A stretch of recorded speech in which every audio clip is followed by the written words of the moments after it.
زوجہ سے جو ہم بستری ہے وہ صرف اسی راستے میں جائز ہے جس سے اولاد ہوتی ہے، کیونکہ عورت کو اللہ نے بنایا ہے نسل بڑھانے کے لیے. تو کوئی بھی ایسا ہم بستری کا طریقہ اختیار کرنا جو نسل بڑھانے کا ذریعہ نہ ہو، یعنی وہ نیچرل نہ ہو، تو وہ حرام ہے. تو اس میں اللہ نے یہ حکم دے دیا. تو اس سے صاف یعنی حدیث سے بھی پتہ چلتا ہے اور تمام فقہا کا اجماع بھی ہے اس آیت کی روشنی میں کہ مسئلہ تھوڑا حیا کے خلاف ہے، لیکن میرا خیال ہے بتانا ضروری ہے کہ پچھلے راستے سے عورت سے ہم بستری کرنا بالکل حرام ہے، ناجائز ہے. اور نبی صلی اللہ علیہ وسلم کی اس پہ بہت شدید لعنت ہے، بہت شدید وعید ہے. تو یہ بالکل اللیگل ہے اسلام میں کہ عورت کے پچھلے راستے سے اس سے ہم بستری کی جائے. جو لوگ لڑکوں سے بدفعلی کے عادی ہوتے ہیں ان کو یہ ایک چسکا لگ جاتا ہے، تو یہ حرام ہے، ناجائز ہے، کیونکہ اللہ نے بتا دیا کہ یہ تمہارے لیے بمنزلہ کھیت. مفتی طارق مسعود کے بیانات کے لیے طارق مسعود آفیشیل کو سبسکرائب کریں. طارق مسعود آفیشیل. اللہ نے ارشاد فرمایا نساؤکم حرث لکم، تمہاری عورتیں تمہارے لیے بمنزلہ کھیت کے ہیں. حرث عربی میں کھیت کو کہتے ہیں. تو بمنزلہ کھیت کے ہیں. جیسے بیج ڈالا جاتا ہے کھیت میں اور اس سے پیداوار بڑھتی ہے، تو عورت کی جو ایک حیثیت ہے، نیچر نے جو اس کی ایک حیثیت متعین کی ہے، وہ بھی ایک نسل بڑھانے کا ذریعہ ہے، جس میں مرد کا جو اسپم ہے وہ بطور بیج کے ہے اور جو اولاد ہے وہ ایک پیداوار کی طرح ہے. تو اللہ نے یہ یاد رکھیں، اس آیت کو نا بہت سارے غیر مسلموں نے عورت کے خلاف بہت نیگیٹیوٹی پھیلائی ہے کہ دیکھو اسلام عورت کی توہین کرتا ہے، اس کو کھیتی سے تعبیر کرتا ہے. تو کچھ لفظ کسی اور زبان میں جب وہ جاتے ہیں نا تو وہ توہین کا معنی دیتے ہیں. عربی میں جو حرث کا معنی ہے یہ تعظیم کے لیے ہے، توہین کے لیے نہیں ہے. اردو میں جو کھیتی کا معنی ہے وہ توہین کے لیے استعمال ہوتا ہے. کھیتی یعنی جو پاؤں میں روندی ڈالنے والی، اور زمین جو ہے نا پاؤں میں گویا روندی، اس کو روندا جا رہا ہے. تو اس لیے اس کا اردو میں بالکل اسی طرح جو لوگ ترجمہ کر دیتے ہیں کہ عورتیں تمہاری کھیتیاں ہیں، تو یہ ترجمہ میرا خیال ہے اس لیے درست نہیں ہے کہ اردو میں اس کا مفہوم ہی چینج ہو جاتا ہے. یعنی گویا ایک عزت کے لیے جو لفظ اللہ نے استعمال کیا وہ ذلت کا ذریعہ بن جاتا ہے. تو اس لیے کسی بھی زبان میں جب ہم کسی بھی لفظ کا ترجمہ کرتے ہیں تو اس زبان کے ہمیں محاوروں کو دیکھنا چاہیے کہ اس زبان میں یہ لفظ کس معنی میں استعمال ہو رہا ہے. مثال کے طور پر ہو سکتا ہے کتا کا لفظ کسی زبان میں وفاداری کے لیے استعمال ہوتا ہو، کسی کو لوگ ڈاگ کہتے ہوں تو اس کا مقصد ہوتا ہے وفادار انسان ہے، لیکن ہمارے ہاں اردو میں گالی ہے وہ، اور آپ بولیں کہ بھئی وہ فلاں قوم ڈاگ کہتی ہے تو ہم کتا کہیں گے، تو آپ جب اس کا ترجمہ اردو میں کریں گے تو کتے سے نہیں کر سکتے. تو اسی طرح یہ عربی کا جو لفظ ہے اس میں بھی یہ چیز غور یعنی ملحوظ رہنی چاہیے. تو اس لیے اس کا ترجمہ کیا جائے گا تمہاری عورتیں تمہارے لیے پیداوار بڑھانے کا ذریعہ ہیں، نسل بڑھانے کا ذریعہ ہیں. فاتو حرثکم، تم اپنے اس نسل بڑھانے کے ذریعے کے پاس آؤ، انا شئتم، جیسے چاہو، وقدموا لانفسکم، اور اپنے نفسوں کے لیے آگے بھیجو، یعنی اولاد کی نیت سے آیا کرو زوجہ کے پاس اور آخرت کے لیے انتظام کرو، یعنی اولاد پیدا کر کے جو تاکہ دنیا اور آخرت میں تمہارے لیے، فیوچر میں تمہارے لیے کام آئے. دنیا بھی داخل ہے، آخرت بھی داخل ہے. تو یہ آیت کا بھی ایک شان نزول ہے کہ صحابہ کرام تو چونکہ جو خواتین تھیں مکہ میں صدیوں سے وہ لوگ آباد تھے، ان کے سفر خاص طور پہ عورتوں کے سفر بہت ہی کم ہوا کرتے تھے. تو جب ہجرت ہوئی ہے اور جو ہے نا ہجرت کر کے بہت ساری صحابیات مدینہ آئی ہیں، تو مدینہ میں ان کے نکاح دوسری قوموں میں ہوئے، پھر انصار صحابہ سے بھی ہوئے. تو چونکہ تقویٰ تھا ان خواتین میں، للہیت تھی، تو بعض جگہ ایسے واقعات ہوئے کہ میاں بیوی کے جو آپس کا ریلیشن ہوتا ہے، ظاہر ہے وہ ہر قوم میں اور ہر جو ہے نا شخص کا مزاج دوسرے سے مختلف ہوتا ہے. تو بعض مردوں نے اس طرح سے اپنی زوجات کے ساتھ ہم بستری کی کہ ان خواتین کو پھر اشکال ہوا کہ پتہ نہیں اس طرح سے ہم بستری کرنا جائز بھی ہے یا نہیں ہے. تو انہوں نے نبی صلی اللہ علیہ وسلم سے یہ مسئلہ پوچھا کہ یا رسول اللہ، ہمارے شوہر ہمارے پاس اس طرح سے آتے ہیں تو کیا یہ جائز ہے یا نہیں. تو ان کے سوال کو بھی مبہم رکھا گیا اور قرآن نے اس کے جواب کو بھی کنایتاً بیان کیا، کیونکہ مسئلہ بظاہر حیا کے خلاف ہے. تو قرآن جب بھی کوئی ایسی بات ہوتی ہے تو اشارتاً کنایتاً اس کا تذکرہ کر دیتا ہے تاکہ مسئلہ بھی واضح ہو جائے، کیونکہ ظاہر ہے اس کی ضرورت تو قیامت تک آنے والے انسانوں کو پڑ سکتی ہے نا. یہ تو ہر میاں بیوی کا اپنا ایک ذاتی مسئلہ ہوتا ہے کہ ہمیں کس طرح سے پرمیشن ہے، کس طرح سے پرمیشن نہیں ہے. تو اللہ تعالیٰ نے بھی اشارتاً ہی اس حکم کو قرآن میں بیان کر دیا، اور قرآن میں اس لیے بیان کیا کہ تاکہ اس میں کوئی اجتہادی اختلاف کی گنجائش نہ رہے. تو اللہ نے قرآن مجید میں بیان کیا، فرمایا نساؤکم حرث لکم، تمہاری جو ازواج ہیں، تمہاری جو بیویاں ہیں، وہ تمہارے لیے بمنزلہ کھیت ہیں. کھیت کا مطلب کیا ہوتا ہے؟ پیداوار بڑھانے کا ذریعہ. تو اس میں سب سے پہلا مسئلہ تو قرآن نے یہ بیان کر دیا کہ زوجہ سے جو ہم بستری ہے وہ صرف اسی راستے میں جائز ہے جس سے اولاد ہوتی ہے، کیونکہ عورت کو اللہ نے بنایا ہے نسل بڑھانے کے لیے. تو کوئی بھی ایسا ہم بستری کا طریقہ اختیار کرنا جو نسل بڑھانے کا ذریعہ نہ ہو، یعنی وہ نیچرل نہ ہو، تو وہ حرام ہے. تو اس میں اللہ نے یہ حکم دے دیا. تو اس سے صاف یعنی حدیث سے بھی پتہ چلتا ہے اور تمام فقہا کا اجماع بھی ہے اس آیت کی روشنی میں کہ مسئلہ تھوڑا حیا کے خلاف ہے، لیکن میرا خیال ہے بتانا ضروری ہے کہ پچھلے راستے سے عورت سے ہم بستری کرنا بالکل حرام ہے، ناجائز ہے. اور نبی صلی اللہ علیہ وسلم کی اس پہ بہت شدید لعنت ہے، بہت شدید وعید ہے. تو یہ بالکل اللیگل ہے اسلام میں کہ عورت کے پچھلے راستے سے اس سے ہم بستری کی جائے. جو لوگ لڑکوں سے بدفعلی کے عادی ہوتے ہیں ان کو یہ چسکا لگ جاتا ہے، تو یہ حرام ہے، ناجائز ہے، کیونکہ اللہ نے بتا دیا کہ یہ تمہارے لیے بمنزلہ کھیت کے ہیں. تو اس میں قرآن نے وہ جو سوال تھا نا اس کی طرف اشارتاً جواب دے دیا اور آگے فرمایا فاتو حرثکم، تم اپنے کھیت کے پاس آؤ، یعنی پیداوار بڑھانے کا جو ذریعہ ہے اس جگہ کی طرف آؤ، انا شئتم، جیسے چاہو. یعنی باقی جس طرح سے تم چاہو زوجہ سے ہم بستری کر سکتے ہو، اس میں کوئی خاص طریقہ متعین نہیں ہے. میاں بیوی کا ایک دوسرے سے کوئی پردہ نہیں ہے. ہن لباس لکم وانتم لباس لہن، یہ دونوں ایک دوسرے کے لیے لباس ہیں. تو اس میں طریقہ کار کوئی بھی ہو سکتا ہے، کسی بھی طرح سے کرنا چاہو ایک دوسرے سے لطف اندوز ہو سکتے ہو. لیکن فاتو حرثکم، آنا موضع حرث میں ہے. حرث کا مطلب وہ اس جگہ کی طرف آنا ہے جہاں سے نسل بڑھتی ہے، کسی اور راستے کی طرف. اس سے صاف طور پر جو ہے نا وہ جو فاسق فاجر لوگوں کی جو برائی ہے جو لڑکوں سے بدفعلی کے نتیجے میں پیدا ہوتی ہے، اس کا اللہ نے قلع قمع کر دیا کہ اس کی اسلام میں بالکل اجازت نہیں ہے. باقی طریقہ کار کیا ہوگا یہ تمہارے اوپر، اس کی اللہ نے تمہیں اجازت دی ہے. وَقَدِّمُوا لِأَنفُسِكُمْ، اور چونکہ بار بار حرث کا تذکرہ ہو رہا ہے کہ نسل بڑھانے کا، تو اس لیے اللہ نے فرمایا کہ قدموا لانفسکم، اپنی ذات کے لیے فیوچر میں انتظام کرو. قدموا کا مطلب آگے بھیجو اپنی ذات کے لیے سرمایہ. کیا مطلب کہ جب زوجہ سے ہم بستری کرو تو نیت اولاد کی ہونی چاہیے، تاکہ وہ اولاد دنیا میں بھی اور آخرت میں بھی تمہارے لیے ذخیرہ بن جائے. تو یہ نسل بڑھانے کی بہت زبردست ترغیب ہے اس آیت میں. اور اس آیت میں اللہ نے عورت کا کہ بہت ساری ذمہ داریوں میں سے ایک بڑی ذمہ داری کا بھی بیان بتا دیا کہ عورت کو اللہ نے بنایا ہے. جو مرد اور عورت کا جو فرق رکھا ہے نا، اس فرق کی بڑی وجہ یہی ہے کہ مرد کے اسپم کو اللہ نے بیج کے طور پہ پیدا کیا ہے اور عورت کو اللہ نے زمین کے طور پہ. تو بیج اور زمین کے ملاپ کا بنیادی مقصد ہی نسل بڑھانا، پیداوار بڑھانا ہوتا ہے، نہ یہ کہ نسل روکنا. آج فیملی پلاننگ والوں نے اس آیت کی دھجیاں اڑا دی ہیں، اور جو پوری دنیا میں ایک بےہودہ قسم کی تحریک چل رہی ہے، یہ آیت بالکل اس کی نفی کر رہی ہے. اس لیے اللہ نے فرمایا اچھا، اللہ نے اس کا بھی جواب دے دیا کہ جو فیملی پلاننگ والے کہتے ہیں نا نسل بڑھنے سے تمہارا نقصان ہوگا، خرچے بڑھ جائیں گے، تو اللہ فرماتا ہے قدموا لانفسکم، تمہارا فیوچر بن جائے گا، سنور جائے گا. کیونکہ اولاد پہ اتنی انویسٹمنٹ نہیں ہوتی جتنا اس کا آؤٹ پٹ ہوتا ہے. ان پٹ کم ہے، آؤٹ پٹ زیادہ ہے. انویسٹمنٹ کم ہے، اس کے جو پروفٹ ہے وہ زیادہ ہے، دنیا میں بھی اور آخرت میں بھی. تو اللہ نے فرمایا اپنے نفس کے لیے، فیوچر کے لیے انتظام کرو، بڑھاپے کے لیے انتظام کرو. تمہارے بیٹے ہوں گے، بیٹیاں ہوں گی، پوتے ہوں گے، نواسے ہوں گے، بہویں ہوں گی. یہ دنیا کا مستقبل اور آخرت کا مستقبل کیا ہے. جو عبداللہ بن عمر رضی اللہ تعالیٰ عنہ نے جب نکاح کا ارادہ ترک کیا تو آپ کی جو ہمشیرہ تھی حضرت حفصہ، انہوں نے فرمایا کہ نکاح کرو، تمہارے اولاد ہوگی، دنیا سے جاؤ گے تو تمہارے لیے دعائیں مانگے گی. تو یہ آخرت کے لیے ذخیرہ ہے. تو اس لیے اللہ نے فرمایا کہ آخرت کے لیے ذخیرہ کرو. واتقوا اللہ، اور اللہ سے ڈرو. واعلموا انکم ملاقوہ، اور جان لو کہ تم نے ایک دن اللہ سے ملاقات کرنی ہے. تو جتنے حکام اللہ نے تمہیں اس آیت میں دیے ہیں ان تمام حکام کو تم نے فالو کرنا ہے. وبشر المؤمنین، اور ایمان والوں کو خوشخبری سنا دے. محمد رفیع صاحب پوچھ رہے ہیں، میں بتا نہیں رہا کہاں سے ہیں تاکہ ایسا نہ ہو ان کے گھر والے جان لیں. میری عنقریب شادی ہونے والی ہے، مجھے زوجہ سے قربت کا سنت طریقہ بتا دیں. یہ سوال حیا کے خلاف ہے اور میں حیا کے خلاف سوالات نہ پڑھتا ہوں نہ اس کے جواب دیتا ہوں. لیکن چونکہ یہ سوال بہت زیادہ لوگ پوچھتے ہیں تو میں نے ہمت کر کے آج یہ پڑھ لیا ہے، اور اس میں لوگ غلط گائیڈ بھی کر رہے ہیں. تو اس لیے میں اس کا جواب دے رہا ہوں کہ اسلام میں کوئی خاص طریقہ نہیں ہے اس کا. اس پہ فالتو کتابیں لوگوں نے لکھی ہوئی ہیں، پتہ نہیں کیا کیا، وہ ایسے ہی لوگوں کی آ رہا ہے. تو یہ چیز نیچرل ہے. جیسے کوئی پوچھے کھانا کھانے کا طریقہ کیا ہے، تو بھائی منہ میں نوالا ڈال کے چباؤ، نگل لو، خود بخود فطرت سکھاتی ہے انسان کو. تو ایسی زوجہ کے قریب فطرت خود سکھا دیتی ہے. ہاں، شریعت نے جس طریقے کو حرام قرار دیا ہے وہ سب کو معلوم ہے کہ جو ہے وہ اللہ تعالیٰ نے جو بدکار لوگ جس طرح سے کرتے ہیں، جو لڑکوں سے بدفعلی کرنے والے لوگ ہیں، وہ طریقہ حرام ہے.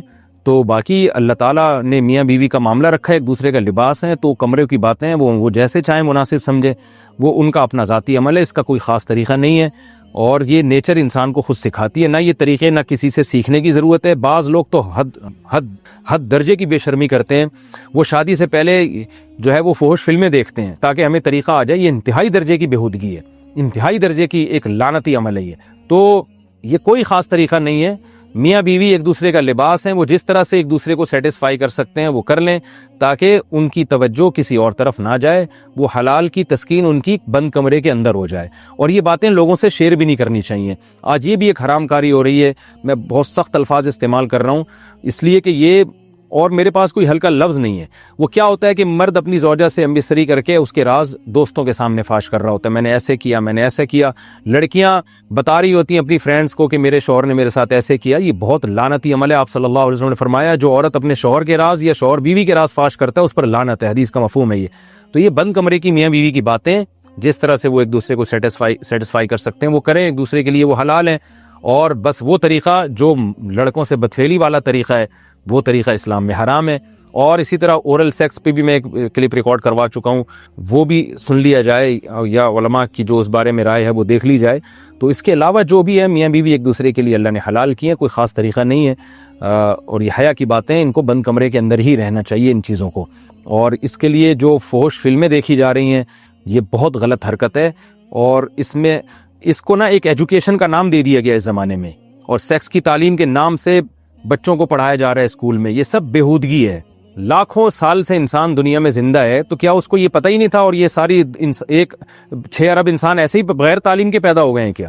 تو یہ تو چیزیں نیچر خود سکھا دیتی ہے انسان کو کہ کیا کرنا ہے، کیسے کرنا ہے، اس میں کوئی اسکول کالج میں پڑھنے کی ضرورت نہیں ہے۔ ہاں شرعی احکام اس کے 2-4 ہیں، وہ علماء بتاتے رہتے ہیں، وہ کتابوں میں لکھے ہوئے ہیں کہ کون سا راستہ حرام ہے اور کون سے راستے میں آنا جائز ہے۔ تو اس لیے میں نے بہت ہی دل پہ پتھر رکھ کے آج اس کلپ کو ریکارڈ کروایا ہے، تاکہ لوگ اس بارے میں غلط طرف نہ جائیں اور ایک چیز کو ایک بہت بڑا ایشو نہ بنا لیں لوگ۔ شہد کھانے کا صحیح طریقہ کیا؟ صبح خالی پیٹ شہد کھا سکتے ہیں؟ نیز شہد کھانے کا سب سے بہتر طریقہ بتا دیں۔ محمد اسلام بہار سے۔ محمد اسلام صاحب، آپ نے مجھے حکیم سمجھا ہوا ہے، میں حکیم نہیں ہوں، نہ میں ڈاکٹر ہوں۔ شہد جس طرح سے کھائیں کھا سکتے ہیں۔ اچھا، شہد کے فضائل میں اتنی بات تو ثابت ہے کہ اس میں شفا ہے، باقی کھانے کے جو طریقے حدیثوں میں بیان کیے جاتے ہیں نا، یہ ضعیف من گھڑت حدیثیں اکثر، کہ جو خالی پیٹ شہد کھائے گا اس کو یہ فائدہ ہوگا، ایسی کوئی روایتیں نہیں ہیں، موضوع من گھڑت روایتیں ہیں۔ کچھ شہد کے بارے میں حدیث صحیح بھی ہے، لیکن عام طور پر جو حکیموں کی کتابوں میں حدیثیں لکھی ہوتی ہیں اکثر من گھڑت ہیں۔ تو شہد کھائیں، بس نہار منہ کھائیں، ناشتے کے بعد کھائیں، یا آپ جانیں، آپ کا پیڑ جانے، آپ کے محلے کے ڈاکٹر یا حکیم جانے۔ تو میں تو آپ کو یہ بتاؤں گا کہ کھائیں ضرور، خالص شہد و بشرطے کے۔ مرد پر لازم ہے کہ کم سے کم 4 مہینے میں بیوی سے ایک دفعہ وہ لازمی ہم بستری کرے، تو اگر وہ 4 مہینے میں ایک دفعہ بھی نہیں کرتا تو پھر جو ہے وہ دیانتاً ذمہ دار ہوگا، اس بات کا خطرہ ہے کہ وہ گناہ گار ہو، کیونکہ حضرت عمر رضی اللہ تعالیٰ عنہ نے قانون بنایا تھا کہ 4 مہینے سے زیادہ کوئی بیوی سے دور نہ رہے، تو کم سے کم اتنا ہے لازمی۔ تو اس سے زیادہ بھی اگر کوئی مرد بیوی کے قریب نہیں آ رہا تو پھر وہ ظالم کہلائے گا شریعت کی نظر میں۔ حج کے دوران، باقی ہر عورت اور ہر مرد کے حالات مختلف ہوتے ہیں، بعض عورتوں میں خواہش زیادہ ہوتی ہے، بعض میں کم ہوتی ہے، یہ نیچرل ہے، اس کا کوئی اس سے تعلق نہیں ہے کہ عورت کوئی بری ہے۔ بعض دفعہ عورت میں یہ خواہش نفس بہت زیادہ ہوتی ہے، اس کی ریکوائرمنٹ بہت زیادہ ہوتی ہے، تو لوگ پھر مرد اس بیوی کو برا سمجھنا شروع کر دیتے ہیں، حالانکہ اس کا برائی اور اچھائی سے تعلق نہیں ہے۔ جیسے مردوں میں صحت کے لحاظ سے اور ان کے جو مینٹل ہیلتھ ہے اس کے لحاظ سے مردوں میں فرق ہوتا ہے، کسی میں خواہش بہت زیادہ ہوتی ہے، کسی میں کم ہوتی ہے، تو اس طرح خواتین میں بھی ہوتی ہے۔ بہت سے پاک دامن عورتیں ہوتی ہیں لیکن ان میں ڈیزائرز بہت زیادہ ہوتی ہے، تو یہ سب کی الگ الگ اللہ نے فطرت بنائی ہے، تو میاں بیوی اس کو ایک دوسرے کو بہتر سمجھ سکتے ہیں کہ کس کی کیا ڈیزائرز ہیں۔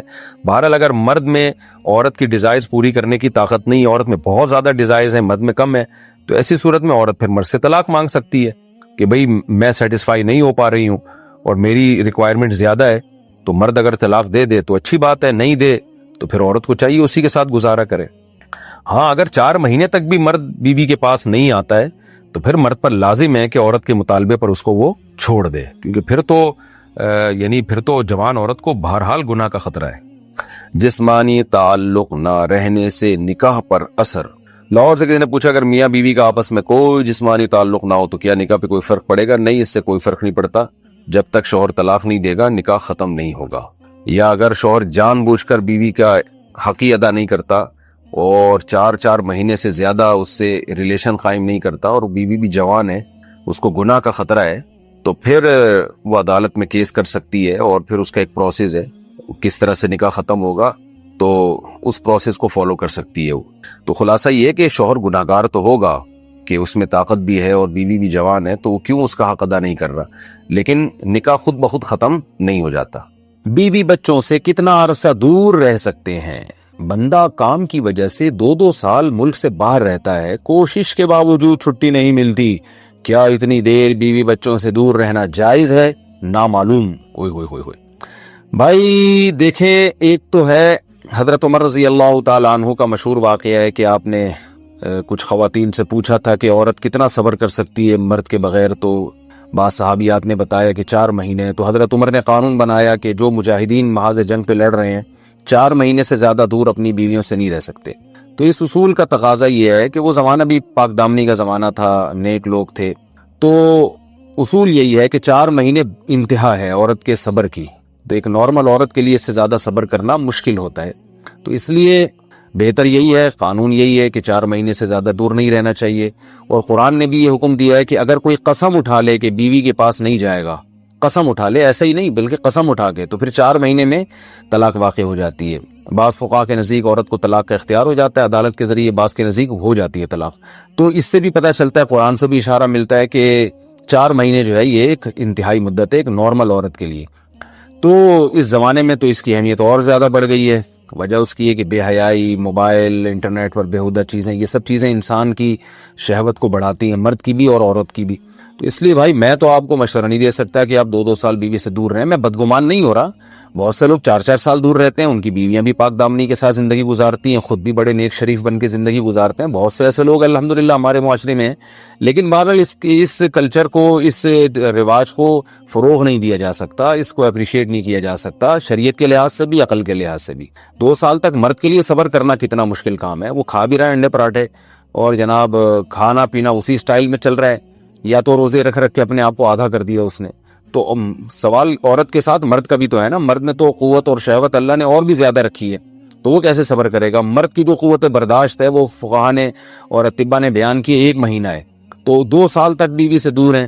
میں پھر بھی بتا دوں، میں بدگمان نہیں ہو رہا کہ جو دور ہیں آپ ان کے بارے میں برا سوچنا شروع کر دیں، لیکن بہرحال یہ اپنے آپ کو فتنوں میں ڈالنے کے مترادف ہے، اس لیے ایسی جاب نہ کریں 2 سال تک بیوی سے دور ہیں، یا تو بیوی کو ساتھ لے کر جائیں یا بیوی کے ساتھ ہی رہیں، کہیں ادھر ہی کم پیسوں میں انسان گزارا کر لے بیوی بچوں کے ساتھ، یہ زیادہ اچھا ہے، زیادہ پیسوں کی لالچ میں بیوی بچوں سے دور رہنا۔ باقی بیوی آپ کی راضی ہے اس جاب پہ، یا آپ کے پاس کوئی آلٹرنیٹ ہے ہی نہیں، آپ جاب چھوڑ کے آئیں گے تو آپ کو لالے پڑ جائیں گے کھانے پینے کے، تو ایک مجبوری ہے، مجبوری کے حکام الگ ہوتے ہیں، لیکن نارملی اس کی بہرحال ترغیب نہیں دی جا سکتی۔ دیکھیں قرآن مجید میں اللہ نے ارشاد فرمایا نا، یوم یفر المرء من اخیہ و امہ و ابیہ و صاحبتہ و بنیہ، قیامت کے دن کی ہولناکیوں کو اللہ نے بیان کیا کہ انسان اپنے باپ سے دور بھاگے گا، بیٹے سے دور بھاگے گا، بھائی سے دور بھاگے گا۔ جہاں بیوی کا تذکرہ آیا تو یہ نہیں کہا کہ بیوی سے دور بھاگے گا، بلکہ فرمایا اس سے دور بھاگے گا جو اس کے ساتھ رہا کرتی تھی، یعنی صاحب کہتے ہیں ساتھ رہنے والے کو، صاحبہ سے دور بھاگے گا۔ تو اس سے پتہ چلتا ہے کہ قرآن میں اللہ نے بیوی کو جو ڈیفائن کیا ہے نا، اس کی جو صفت بیان کی ہے وہ یہ کہ جو آپ کے ساتھ رہتی ہے۔ تو جب شادی ہو گئی تو سمجھو بیوی پھلترو کی طرح چپک گئی ہے آپ کے ساتھ، جہاں جاؤ گے آپ کے ساتھ جائے گی۔ تو قرآن سے بھی اشارہ ملتا ہے کہ بیوی سے ساتھ رہنے کی چیز ہے۔ اب آپ 2 سال، پھر ایک دفعہ تھوڑی ہوتا ہے کہ 2 سال کے لیے چلے گا 2 سال بعد واپس آئے، جو باہر جاب کرتے ہیں وہ تو پھر آئے 1 مہینے بعد پھر 2 سال کے لیے چلے گا، ان کی تو ساری جوانی باہر ہی گزر جاتی ہے۔ تو اس لیے مجھے یہ بہرحال سمجھ میں نہیں آتا ہے، شریعت کی روح سے یہ پسندیدہ کام نہیں ہے، بہت سخت مجبوری ہے تو ایک الگ بات ہے، لیکن اچھا کام نہیں ہے۔ غربت میں انسان بیوی بچوں کے ساتھ گزارا کر لے، یہ زیادہ بہتر ہے اس دولت سے جس میں انسان بیوی بچوں سے ہی دور ہو۔ کیا کرنا ہے ایسی دولت کا کہ آپ اپنے بیوی بچوں سے گھر بار سے دور ہیں؟ انسان جو شریف آدمی، عزت دار آدمی، اس کو تو گھر میں سکون ملتا ہے بھائی، اتنا مشکل ہوتا ہے پھر اس کو اس دلدل سے نکلنا۔ اللہ کہتے ہیں اب گند میں منہ مارا ہے، گند میں رہو، گند کھایا ہے نا، اب گند کھایا تو اب گند میں رہو، اور گندگی میں اس کو مزہ آتا ہے پھر وہ۔ اس لیے اللہ کا واسطہ جن لوگوں سے زنا نہیں ہوا، اللہ کا واسطہ کبھی بھی اس گناہ کے قریب مت پھٹکو۔ اللہ نے یہ نہیں کہا کہ زنا مت کرو، اللہ نے کہا وَلَا تَقْرَبُوا الزِّنَا، زنا کے قریب مت جاؤ۔ قریب کیسے قریب جاتا ہے انسان؟ آپ کے گھر میں کوئی رشتہ دار جوان لڑکی آ گئی ہے یونیورسٹی کی، کالج کی، آپ گھر سے باہر نکل جاؤ.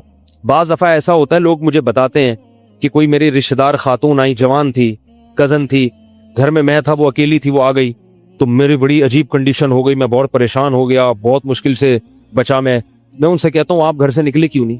یہ تو آپ قریب تو چلے گئے نا. جب ایک جوان لڑکی آپ کے گھر میں آئی ہے, آپ کو اس وقت گھر میں نہیں ہونا چاہیے, نکل جاؤ وہاں سے. ایسے دور بھاگو زنا سے, اتنا دور بھاگو. انبیاء ایسا ہی کرتے تھے, تبھی تو بچتے تھے. وہ جتنے بزرگان دین گزرے ہیں وہ یہ نہیں کہ زنا نہیں کیا, وہ ہمیشہ زنا سے دور بھاگے. ہمارے استاذ نے ایک واقعہ سنایا تھا ہمیں, کتابوں میں یہ واقعہ لکھا ہے کہ ایک طالب علم تھا, پرانے وقتوں کی بات ہے, رات کو مسجد میں چراغ لے کے مطالعہ کر رہا تھا. پہلے زمانے میں لائٹ وائٹ تو نہیں ہوتی تھی, گاڑیوں کے سفر نہیں تھے, اونٹوں کے سفر تھے, تو مسافر لوگ بعض دفعہ آ کے مسجدوں میں ٹھہرتے تھے. تو اس نے دیکھا کہ ایک جوان لڑکی ہے, پردے میں ہے لیکن خوبصورت جوان لڑکی. وہ آئی اور اس سے کہنے لگی کہ میں راستہ بھٹک گئی ہوں, مجھے ایک رات مسجد میں گزارنے دے دو. باقی یعنی صحیح تھی, وہ اسی طرح ہوا تو کہیں بھٹک گئی تھی. شہر میں بھی بعض دفعہ لوگ بھول جاتے تھے نا کہ راستہ بھٹک جاتے تھے. تو اب یہ پریشان تھا کہ میں اس کو رات کو اگر پناہ دیتا ہوں تو مجھے شیطان ورغلائے گا, اور اس لڑکی کو اگر میں پناہ نہیں دیتا تو یہ کہاں جائے گی رات کے وقت, کوئی اور اس کی عزت سے کھیلے گا. تو اس نے بہرحال اس کو ٹھکانہ دے دیا, اس کو کہا کہ آپ ادھر اس طرف جا کے سو جائیں. نتیجہ کیا نکلا ہے کہ وہ لڑکی اس کو دیکھ رہی تھی یہ کرتا کیا ہے, اس کو بھی اپنی عزت کا ڈر تھا نا کہ کہیں یہ دست درازی نہ کرے. تو یہ نوجوان جس چراغ میں مطالعہ کر رہا تھا, مطالعہ کرتے کرتے اس کی آگ میں اپنی انگلی لے کے جاتا اور اس کو جلاتا. جیسے ہی وہ جلنے لگتی تو اس انگلی کو واپس کھینچ لے, دم تپش آگ لگتی نا, واپس کھینچتا. پھر تھوڑی دیر بعد یہ انگلی اس میں لے کے جاتا, پھر واپس کھینچتا. پوری رات یہ کرتا رہا ہے اور اپنی انگلی کو جلاتا رہا ہے. صبح اٹھ جیسے ہی ہوئی ہے, اس نے فوراً, صبح صادق ہوئی نا فجر کی اذان کا وقت, اس نے فوراً اس لڑکی سے کہا یہاں سے چلی جاؤ, فوراً یہاں سے فوراً چلی جاؤ. اس نے کہا اللہ کی قسم اس وقت تک نہیں جاؤں گی جب تک تم یہ معاجرہ نہیں بتاؤ گی, رات تم نے کیا ہے. تو کہنے لگا یہ میرا اور اللہ کا معاملہ ہے, میں تمہیں نہیں بتا سکتا. اس نے پھر اللہ کا واسطہ دے کے کہا, اس نے کہا میں جاؤں گی نہیں یہاں سے جب تک بتاؤ گے نہیں. اس نے کہا شیطان مجھے ورغلا رہا تھا کہ ایک جوان لڑکی ہے, اجنبی ہے, کوئی دیکھنے والا نہیں ہے, کوئی دیکھنے والا نہیں ہے, تو زنا کر لو اس سے, کوئی دیکھنے والا نہیں ہے. شیطان مجھے لے کے جاتا تھا تو میں اپنی انگلی آگ میں جلاتا تھا, اپنے نفس کو یہ سمجھانے کے لیے کہ دنیا کی آگ برداشت کر سکتا ہے, جہنم کی بھی برداشت کر لینا, جہنم کی بھی برداشت کر لینا پہ. اور اگر تجھ سے یہ برداشت نہیں ہو رہی تو وہ کیسے برداشت کرے گا؟ کہہ رہے جب میں آگ میں جلنے لگتا تھا نا تو میری چیخ نکلتی تھی. کہ یار یہ نہیں ہو رہی تو وہ کیسے برداشت ہوگی؟ حدیث میں آتا ہے جہنم کی آگ دنیا کی آگ سے 70 گنا زیادہ گرم ہے, 70 گنا زیادہ گرم. جب نبی صلی اللہ علیہ وسلم نے صحابہ کو یہ بات بتائی, ترمذی کی حدیث ہے کہ صحابہ کے سینے سے رونے کی ایسے آوازیں آنے لگی جیسے ہانڈی کھولتی ہے, ایسا روئے صحابہ. حالانکہ صحابہ گناہوں سے بچتے تھے, اتنا روئے ہیں کہ سینے کے جیسے ہانڈی کھول رہی ہوتی ہے ایسے ان کے سینے سے رونے کی آوازیں آئیں. اور عرض کیا واللہ انہا لکافیۃ یا رسول اللہ, یا رسول اللہ یہ دنیا کی آگ بہت تھی عذاب دینے کے لیے, اللہ نے اس کو بھی 70 گنا زیادہ گرم کیا ہے. تو اس نے کہا کہ میرے دل میں گناہ کا خیال آتا تھا, میں کیا کرتا تھا, اپنے آپ کو جلاتا تھا جب چیخ نکلنے لگتی. تو اس طرح پوری رات میں نے اپنے نفس کو روکا ہے گناہ سے, تو تقوی کی برکات ہوتی ہیں. اس لڑکی نے کہا, اب گھر میں جا کے اپنے والد سے کہا کہ میں اگر نکاح کروں گی تو صرف کس سے کروں گی, اس نوجوان سے, یا عفیف اور پاک دامن ہے. تو کتابوں میں لکھا ہے کہ اس کے باپ نے اس کا نکاح دیکھو حرام سے بچایا, اللہ نے حلال طریقہ رکھ دیا. تو جو بھی زنا سے بچتا ہے نا, یاد رکھو جیسے زنا کرنے کا عذاب بہت سخت ہے, ایسے ہی کسی کو زنا کا موقع ملے اور وہ بچ نکلے, اس کا ثواب بھی بہت زیادہ ہے. تاریخ میں جن ہستیوں کو بھی زنا کا موقع ملا اور انہیں موقع ملنے کے باوجود زنا نہیں کیا, ان کو اللہ نے دنیا میں بھی بہت نوازا ہے. میں اکثر ایک واقعہ سناتا ہوں. ہمارے ایک دوست ہیں امریکہ میں, بلکہ امریکہ سے بھی ایک دور علاقہ ہے, اس کا جگہ کا نام میں بھول گیا. انہوں نے میرا یہ بیان سن کے مجھ سے ملنے کے لیے آئے تھے, وہ مجھے پہچان گئے یہ بیان سن کے. ممکن ہے یہ بھی میرا یہ بیان سنے, وہ یہ میرے والد صاحب کا واقعہ ہے. میرے والد صاحب جب امریکہ گئے, کنوارے تھے اس وقت, میرے والد صاحب بہت ہینڈسم تھے, خوبصورت تھے, اور اتنا چوڑا تو ان کا سینہ تھا اور ایسی چوڑی چوڑی کلائیاں تھیں, بہت ماشاءاللہ اللہ نے ان کو مردانہ وجاہت دی تھی, اور آواز ایسی تھی جیسے ببر شیر ہوتا ہے, بہت ہی خوبصورت آواز, بڑی زبردست پرسنالٹی تھی. آپ جائیں ابھی ہمارے محلے میں جا کے لوگوں سے پوچھیں کیا خوبصورت پرسنالٹی تھی والد صاحب کی ہمارے. جب انتقال ہوا ہے نا میرے والد صاحب کا تو پورا محلہ رو رہا تھا, پورا محلہ. مسجد کے امام صاحب جب بھی جنازے کا اعلان کرتے تھے نا تو روتے نہیں تھے. ہزاروں میتوں کا اعلان کیے تھے. میرے والد صاحب کا جب مسجد کے امام صاحب اعلان کر رہے تھے 3 دفعہ اعلان کیے, تینوں دفعہ روئے ہیں. اتنی لوگوں کو ان سے محبت تھی. تو یہ کیسے ہو گئی, یہ کیسے ہو گئی؟ کیوں اللہ نے ان کی محبت لوگوں کے دلوں میں رکھ دی اور کیوں اللہ نے ان کو اتنا نوازا؟ والد صاحب نیوی میں تھے, امریکہ جب فرسٹ ٹائم جہاز گیا ہے, کنوارے تھے اس وقت, تو کنوارا لڑکا پاکستانی یا انڈین ہو پہلی دفعہ امریکہ جائے, وہ بھی کنوارا, کوئی روکنے ٹوکنے والا نہ ہو اور گناہ کی دعوت ملے, بچنا کتنا مشکل ہے. تو والد صاحب, یہ میں نے والد صاحب سے براہ راست نہیں سنا, میں ایسی باتیں والد صاحب نہیں کرتے تھے, کسی ذریعے سے سنا میں نے کہ تمہارے والد صاحب نے یہ واقعہ ہمیں سنایا, کسی نے مجھے بتایا. کہتے ہیں کہ جب وہ گئے تو ایک خوبصورت انگریز لڑکی آئی اور ان کو گناہ کی دعوت دی. اب ایک دم پہلی دفعہ کسی پاکستانی نے یہ چیز منظر دیکھا ہو, ٹھیک ہے نا, امریکہ کا ایک منظر ہوتا ہے نا. اب تو لوگ موویز میں اتنا دیکھ چکے ہوتے ہیں نا, اس وقت تو ڈرامے فلمیں بھی نہیں ہوتے تھے, موویز بھی نہیں ہوتی تھی, وہ تو پہلی دفعہ ہی دیکھا تھا یہ ایسا منظر. تو وہ گھسیٹ کے لے گئی اپنے گھر. جب یہ کہیں گھر پہ گیا ہوں نا تو مجھ پہ اللہ کا خوف آ گیا کہ یہ کیا کر رہا ہوں میں. وہاں جا کے واپس بھاگے ہیں. ادھر پہنچنے کے بعد وہ عورت غصہ ہو رہی تھی کہ اگر تم نے یہ کام کرنا نہیں تھا تو میرے ساتھ آئے کیوں میرا خرچہ کرایا تم نے, کیوں خرچہ کرایا میرا. تو آدمی اور شرمندہ ہو جاتا ہے نا کہ یار. تو والد صاحب کہتے ہیں کہ میرے دل میں خیال آیا کہ میں نے زندگی میں کبھی یہ گناہ نہیں کیا اور میں یہاں پہلی دفعہ آیا ہوں, اگر میں اس گناہ میں پڑ گیا اللہ کی نظر مجھ سے ہٹ جائے گی. واپس بھاگے. بڑا مشکل ہوتا ہے ایسے موقع پہ. اس وقت ان کی عمر ہوگی 22 یا 23 سال, زیادہ سے زیادہ 24 سال ہوگی. تو بھاگے ہیں واپس. تو والد صاحب کہتے تھے, جنہوں نے مجھے یہ واقعہ سنایا, کہ مجھے کہنے لگے کہ تمہارے والد صاحب کہتے تھے کہ اس کے بعد میری زندگی میں کیا آیا ہے, انقلاب. پھر اللہ نے قرآن کی تلاوت کی توفیق دی. حفظ قرآن تھا, بھول چکے تھے. روزانہ ایک قرآن پڑھنے کا معمول بنا پھر, تاکہ قرآن دوبارہ یاد ہو جائے. جہاز پہ 3 سال امامت کی, داڑھی بڑی رکھ لی ماشاءاللہ. اور پھر اتنی عزت اللہ نے ان کو دی. اللہ نے ان کے, ہمارے سب بھائی ماشاءاللہ داڑھی والے ہیں, سب بہنیں شرعی پردہ کرتی ہیں, سب بھابیاں پردہ کرتی ہیں. گھر میں کیا آ گیا پورا, حالانکہ اس وقت شادی نہیں ہوئی تھی, لیکن یہ اثرات کہاں منتقل ہوئے ہیں, خاندان میں, پورے خاندان میں منتقل ہو گئے نا. انتقال ہوا تو جنازہ میں نے پڑھایا والد صاحب کا. اگر اللہ نہ کرے اس برائی میں پڑ جاتے, ہمیں پتہ چلتا کہ ہمارا باپ ایسا ہے, تو ہم ایسے ہوتے. ویسے تو ابھی بھی کوئی اتنے نیک نہیں ہے, لیکن گیٹ اپ تو ہے نا, گیٹ اپ تو اللہ نے مولویوں والا دے دیا نا, تھوڑے تو دیکھنے کی حد تک تو نیک بنا دیا نا. ایسے نہیں ہوتے ہم. تو یہ جو برکات ہیں یہ نسلوں میں منتقل ہوتی ہیں, نسلوں میں. اتنی عزت دی اللہ نے, اتنی عزت دی تھی کہ انتقال کے وقت محلہ رو رہا تھا, پورا محلہ رو رہا تھا انتقال. اور بہت سے لوگوں نے والد صاحب کی قبر کے پاس نہ جگہ گھیر لی تھی کہ ہم یہاں دفن ہوں گے. حالانکہ مسجد کے امام نہیں تھے, کچھ بھی نہیں, کوئی ایسی شخصیت نہیں تھے کہ وہ مقتدی اور رہبر سمجھے جاتے ہو. تہجد کا معمول تھا, تلاوت کا معمول تھا. اور میں نے خود بھی کئی دفعہ نوٹ کیا, ایسا لگتا تھا ان کے منہ سے خوشبو آتی ہے, ایسا محسوس ہوتا تھا. ایسا اللہ نے, کیونکہ تلاوت بہت زیادہ کرتے تھے. جب انتقال ہوا ہے نا جس دن, اس دن بھی آدھا گھنٹہ تلاوت کر کے اٹھے ہیں. گھر میں ان کا معمول تھا, گھر میں آنے کے بعد آفس سے جب گھر میں آتے تھے نا, سب سے پہلے نہا کے, عجیب ان کے معمول تھے, نہاتے لازمی تھے روزانہ. اور چونکہ فوجی تھے نا, تو فوجیوں کی جو ایک روٹین ہوتی ہے نا وہ تبدیل نہیں ہوتی. اب جب فوج میں تھے تو گرم پانی سے نہانے کی عادت تھی, تو جون میں بھی گرم سے ہی نہاتے تھے. ہم کہتے, اب والد صاحب سے کہتے گرمی ہو رہی ہے, لیکن وہ ایک روٹین ہوتی ہے نا فوجیوں کی, بس وہ آنا ہے, دھوتی پہنی, غسل خانے میں چلے گئے, پانی گرم پہلے کیا, اپنا کام سارا خود کرنا, کسی سے کام ہی نہیں لیتے تھے. اور وہ 2 منٹ کے اندر ایسے پھرتی سے نہاتے تھے, ہم حیران, یہ کیسے نہا گئے اتنی دیر میں. کہتے میں صابن سے باقاعدہ تسلی سے نہایا ہوں, اتنی جلدی پھرتی میں کام کرتے تھے. آتے ہی تلاوت کرنی, اور تلاوت اونچی آواز میں کرتے تھے. پورے گھر میں والد صاحب کے تلاوت کی آواز آتی. مجھ سے غلطی یہ ہوئی کہ انتقال سے چند دن پہلے میں ان کی تلاوت سن رہا تھا, تو میرا دل چاہا میں اس کو ریکارڈ, اس وقت ریکارڈنگ کا اتنا زیادہ نہیں ہوتا تھا, میں نے کہا اس کو میں ریکارڈ کر لوں, لیکن وہ ریکارڈ میں نہیں کر سکا. میں نے کہا چلو بعد میں کر لوں گا, اور ان کا انتقال ہی ہو گیا. تو تلاوت اونچی آواز سے ٹوپی اتار کے تلاوت کرتے تھے. تو جس دن انتقال ہوا ہے, اور اللہ سے کہتے تھے کہ اللہ کسی کا محتاج نہ بنانا, ساری زندگی کسی سے خدمت نہیں لی, صرف جو ہے نا کمر دبواتے تھے بیٹوں سے اپنے. تو مجھ سے بھی دباتے تھے, میرا یہ انگوٹھا بڑا مضبوط ہو گیا ہے. وہ کمر پہ نا ان کے یہ ایسے مالش کر کے, ایسے کمر پہ میں مالش کرتا تھا والد صاحب کی, یہ تیل لگا کے نا ادھر, تو میرے انگوٹھے میں بڑی طاقت پیدا ہو گئی تھی. تو مجھے کہتے تھے یار تم ہو باریک سے میرے باقی بھائی ذرا، لیکن یار تمہارے ہاتھ میں بڑی طاقت ہے. تو میں کہتا تھا کہ یہ میرے ہاتھ میں طاقت نہیں ہے، یہ مالش کر کر کے نا یہ انگوٹھا بہت مضبوط ہو گیا ہے.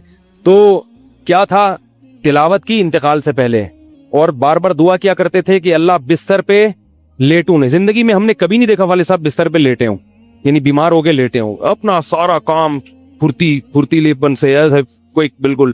تو وہی ہوا، موت کے وقت بھی ایسا ہی ہوا. آئے ہیں، تلاوت کی ہے، پھر اس کے بعد گئے عشاء کی نماز پڑھنے، صف میں بیٹھے ہوئے تھے کہ گر گئے. صف سے اٹھا کے ان کو ہاسپٹل لے کر گئے ہیں، نماز کی اقامت ہو رہی ہے اور وہیں اٹیک ہوا، اور وہی ان کا قبر کا سفر. کتنی اچھی موت دی اللہ تعالیٰ نے کہ ایک دن کیا ہوا، بارش میں بھیگتے بھیگتے آئے ہیں گھر میں اور فوراً نماز کے لیے گئے. تو والدہ نے کہا کہ بھائی یہ بھی بارش ہو رہی ہے. انہوں نے کہا اللہ بولے گا آفس سے یہاں تک پہنچ گئے اور اب یہاں سے مسجد تک نہیں جا رہے، اللہ کو بھی منہ دکھانا ہے. ایسے نماز کے پابند. سعودی عرب میں جب عمان میں ان کی جاب تھی، کئی گھنٹے کا گرمیوں کا روزہ ہوتا تھا، لوگ چھوڑ دیتے تھے. والد صاحب کہتے تھے مر جاؤں گا رمضان کا روزہ نہیں چھوڑوں گا، کچھ بھی ہو جائے رمضان کا روزہ کیسے چھوڑ. تراویح کبھی نہیں چھوٹتی تھی، رمضان کا روزہ کبھی نہیں چھوٹتا تھا. میں یہ نہیں کہہ رہا کہ کوئی برائی تھی نہیں ان میں، ایسی کسی کی تعریف کرنا غلط ہے، مگر اللہ نے مجموعی لحاظ سے ان میں بڑی صفات رکھی تھی. یہ صفات کیسے پیدا ہوئیں؟ اللہ نے ایک برائی سے بچنے کی توفیق دے دی. تو میں نے یہ تو اسی میں ان کی موت واقع ہوئی ہے.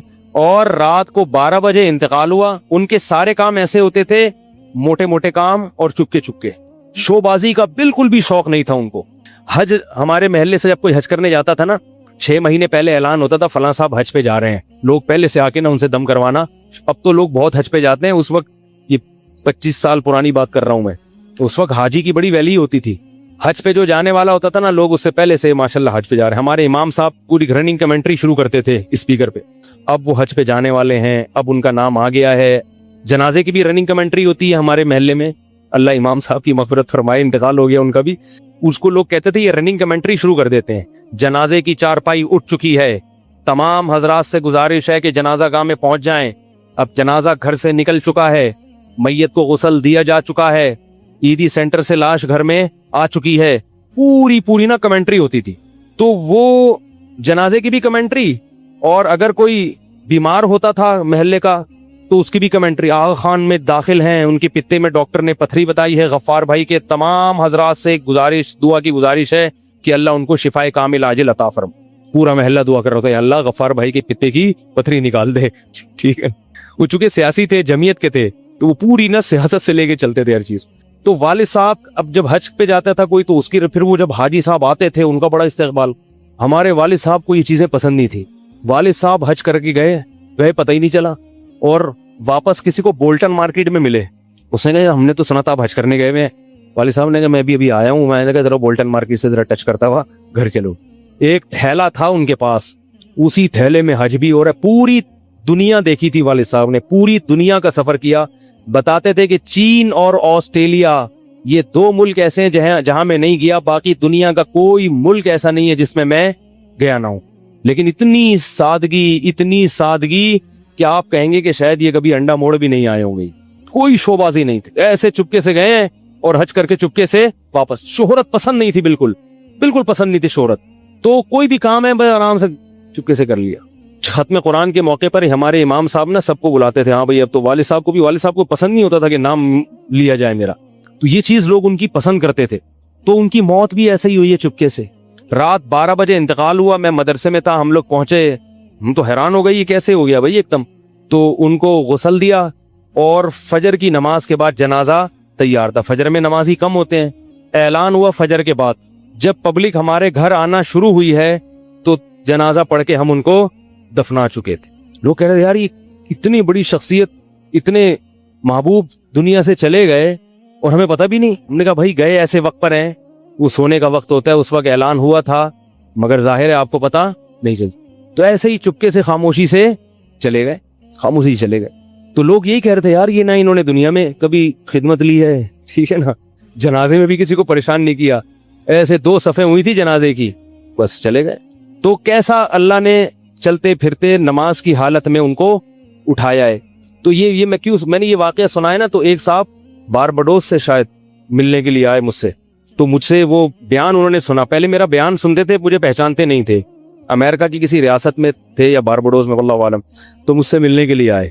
مجھے کہنے لگے یار آپ حافظ مسعود صاحب کے بیٹے ہیں؟ میں نے کہا ہاں۔ کہہ رہا یار میں آپ کا بیان کب سے سن رہا ہوں، آپ کو پہچانتا نہیں تھا، آپ نے ایک دن ممبر پہ واقعہ سنایا تو یہ واقعہ تو آپ کے والد صاحب کا واقعہ ہے، اور یہ میرے والد صاحب آپ کے والد کا واقعہ مجھے سنا کے امریکہ بھیجا تھا انہوں نے کہ بیٹا حافظ مسعود صاحب کی طرح زندگی گزارنا، امریکہ جا رہے ہو جیسے وہ بچے تھے تم بھی بچنا۔ تو کہہ رہا ہے آپ کے تو والدہ کو بھی جانتا ہوں میں، آپ کے تو گھر ہم لوگ پڑھنے آتے تھے، ہماری دادی سے انہوں نے پڑھا ہے، یعنی ہمارے بہت کلوز تھے وہ لوگ۔ امریکہ چلے گئے، حوادث سے زمانہ ان کو امریکہ لے گئے، ٹھیک ہے نا۔ تو کہنے لگے کہ جب میں نے یہ آپ کے روزانہ بیان سنتا تھا، یہ واقعہ سنا، تو پھر میں حیران ہوا کہ یار آپ تو بہت، پھر میرے بھائی بھی ان کو جانتے ہیں، تو وہ انہوں نے بتایا کہ یہ واقعہ تو آپ کے والد صاحب کا، جب مجھے پتا چلا نا تو مجھے پھر پتا چلا آپ ان کے بیٹے ہیں، تو مجھ سے ملنے آئے اسپیشل یہاں پہ۔ تو یہ میں کیوں واقعہ سنا رہا ہوں کہ دیکھو بھائی، جیسے زنا کرنا بہت بڑا جرم ہے، ایسے ہی زنا سے بچنا اگر موقع ملے کسی کو تو بہت بڑی نیکی ہے۔ یوسف علیہ السلام کو اللہ نے کیسا نوازا کہ نہیں نوازا، بچے تھے وہ۔